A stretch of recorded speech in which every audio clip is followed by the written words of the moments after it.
കോഴിക്കോട് മാങ്കാവിൽ ഒരു കെട്ടിടത്തിന് തീപിടിച്ചു. റൂമിനുള്ളിൽ പുരുഷന്റെ മൃതദേഹം കത്തിക്കരിഞ്ഞ നിലയിൽ കണ്ടെന്നും ഈ വാർത്തയിൽ പറയുന്നു. കൂടുതൽ വിവരങ്ങൾ അറിവായി വരുന്നില്ല. മങ്കാവ് ആഴ്ചവട്ട റോഡിലാണ് ഈ സംഭവം. അജി കുഞ്ഞുമോൻ കോഴിക്കോട് നിന്ന് വിവരങ്ങളുമായി ചേരുന്നു. അജി, എന്താ സംഭവിച്ച അജി? ഞാനിപ്പോൾ ആ സംഭവ സ്ഥലത്ത് തന്നെയാണ് ഉള്ളത്. ഈ കോഴിക്കോട് മാങ്കാവിൻ്റെ അടുത്ത് ഈ പ്രധാനപ്പെട്ട ഒരു റോഡിലുള്ള ഒരു കെട്ടിടത്തിലാണ്, ഈ ഒറ്റമുറി കെട്ടിടത്തിലാണ് ഇങ്ങനെ മൃതദേഹം കത്തിക്കരിഞ്ഞ നിലയിൽ ഉള്ളത്. നമുക്ക് ഇവിടുത്തെ കൗൺസിലർ നമ്മോടൊപ്പം തന്നെ ഉണ്ട്. അപ്പോൾ നമുക്ക് കൗൺസിലറോട് തന്നെ നമുക്ക് ചോദിക്കാം, ഇത് എപ്പോഴായിരുന്നു സംഭവം, എന്താണ് ഉണ്ടായത്? ഇന്ന് പുലർച്ചൊക്കെ ആയിരിക്കാനാണ് സാധ്യത. ഞാനിവിടെ അറിഞ്ഞിട്ട് വന്നതാണ്. അവർ ഇവിടെ ഇടയ്ക്ക് വന്ന് കിടക്കുന്ന ആളാണെന്ന് പറഞ്ഞു. ഇതിൻ്റെ വീട്ടിൻ്റെ ഓണർ ഇവിടെ ഇല്ല, പുറത്താണ്, ഡൽഹിയിൽ പോയതാണ്.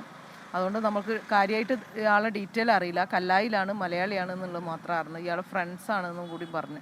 ഈ ഓണറെ ഒരു ഫ്രണ്ട് എന്ന നിലയിൽ വാടകയ്ക്ക് ഇവർ സാധാരണ ഇവിടെ വാടകയ്ക്ക് കൊടുക്കുന്നതാണ്.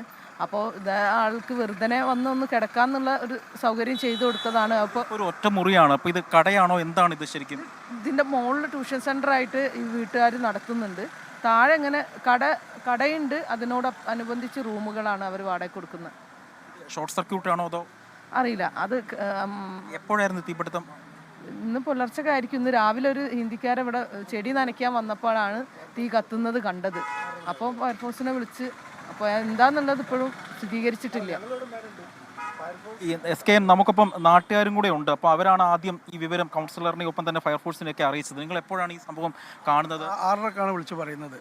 ഇങ്ങനെ ഇവിടുന്ന് ഒരു ഫോൺ വന്നതാണ്, ഇങ്ങനെ ഫയർഫോഴ്സും ഇവർക്ക് വരുന്നുണ്ട് എന്നിട്ട്. അപ്പോൾ പിന്നെ ബാക്കിയുള്ള എൻ്റെ തൊട്ടടുത്ത് ബംഗാളികൾ താമസിക്കുന്നുണ്ട്. അവർ വെള്ളം കോരി വയ്ക്കാൻ വേണ്ടി വന്നിട്ടുണ്ട്. അപ്പോഴാണ് ഇത് പുറത്തേക്ക് വരുന്നത് സംഭവം. ഇത് ആരാണെന്ന് തിരിച്ചറിഞ്ഞിട്ടുണ്ടോ? അറിഞ്ഞിട്ടില്ല. ഈ ഓണറിൻ്റെ ഒരു ഫ്രണ്ടാണെന്നുള്ളത് അയാൾ പറഞ്ഞിട്ടുണ്ട്. ഇവിടെ കല്ലായി അവിടെ ഉള്ള ആളെന്നുള്ളതാണ് പറയുന്നത്. അദ്ദേഹം സ്ഥിരമായിട്ട് ഇവിടെ വരുന്ന ആളാണോ? അങ്ങനെ അതിനെപ്പറ്റി അങ്ങനെയൊന്നുമില്ല, സ്ഥിരമായിട്ട് വരണമെന്നില്ല, വല്ലപ്പോഴും വരുന്നുണ്ട് എന്നുള്ളതാണ് പറഞ്ഞത്. ഈ സംഭവത്തെ പറ്റി പോലീസ് ഇപ്പോൾ അന്വേഷണം നടത്തിയിട്ടുണ്ടോ? എന്താ കൗൺസിലർക്ക് കിട്ടിയത്? പോലീസുകാർ ഇവിടെ ഉണ്ടായിരുന്നു സംഭവം നടക്കുമ്പോൾ. പ്രത്യേകിച്ച് അതിനെക്കുറിച്ച് എന്താണെന്നുള്ളത് ഡീറ്റെയിൽസ് പോലീസുകാരോട് തന്നെ ചോദിക്കണം നിങ്ങൾ. ഏതായാലും പോലീസും ഫയർഫോഴ്സും അടക്കം ഇവിടെ ഉണ്ട്. SKN അവർ കൃത്യമായി തന്നെ ഇത് അന്വേഷിച്ചുകൊണ്ടിരിക്കുകയാണ്. നമുക്ക് ഈ ദൃശ്യങ്ങളിൽ കാണുന്നത് പോലെ തന്നെ ഈ ഇതിന് മുകളിലുള്ള ഈ താഴെയുള്ള ഈ സ്ഥലത്താണ്, അതായത് ഈ ദൃശ്യങ്ങൾ കാണുന്ന ഈ സ്ഥലത്താണ് അദ്ദേഹം താമസിച്ചുകൊണ്ടിരുന്നത്. നമുക്ക് ആ ദൃശ്യങ്ങളിൽ കാണാൻ കഴിയും. ഇവിടെയാണ് കത്തിക്കരിഞ്ഞ നിലയിൽ ആ മൃതദേഹം ഇന്ന് രാവിലെ കണ്ടെത്തിയത്. SKN. Okay, thank you Aji Kunjumon. Kozhikode നിന്നാണ് അജി നമുക്കൊപ്പം ചേർന്നത്.